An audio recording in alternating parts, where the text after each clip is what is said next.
Ouais, le sujet sur lequel on avait le plus envie d'entendre Jacques Brunel ce matin, c'était le capitanat de Guillem Guirado après les informations de l'équipe hier.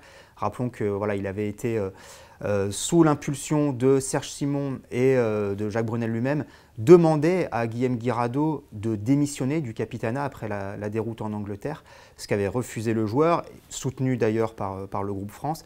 Ce matin, donc, Jacques Brunel a conforté, si on peut dire, son capitaine en disant qu'il resterait capitaine jusqu'à la Coupe du Monde. Il a dit « le sujet est clos ».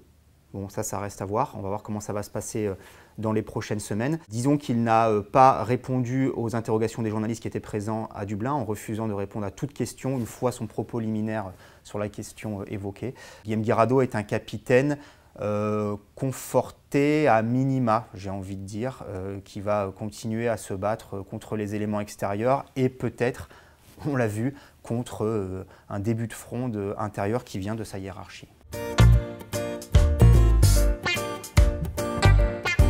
Confier le but à Romain Ntamak est une drôle de décision. Pourquoi je dis ça? Parce que Romain Ntamak ne bute pas en club. Je suis allé regarder un peu les statistiques cette saison. C'est 2 pénalités, 2 transformations sur l'ensemble de la saison. Et en carrière avec le Stade Toulousain, c'est 4 pénalités, 7 transformations. Donc on parle là d'un buteur de substitution en cours de match.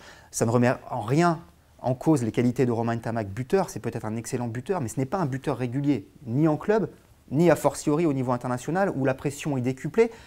Et en plus de ça, sur un match en Italie, hyper important, où prendre le score va être une priorité, donc marquer 3 points par 3 points, construire le scénario du match. Et on confie ça à un gamin de 19 ans. Je trouve cette décision extrêmement cavalière. Voilà, je précise que Ntamak n'était même pas le buteur des moins de 20 champions du monde l'été dernier. C'était Louis Carbonel.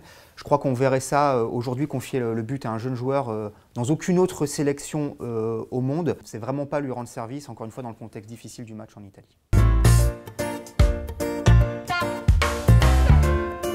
J'ai envie de dire qu'on n'est pas à une contradiction près dans les compositions du 15 de France parce qu'en début de tournoi, Jacques Brunel lui-même avait justifié la paire Ntamak-Fofana alignée contre les Gallois par le fait que la paire Bastaro, et donc l'absence de Bastaro, par le fait que la paire Bastaro-Fofana n'avait pas été toujours très complémentaire.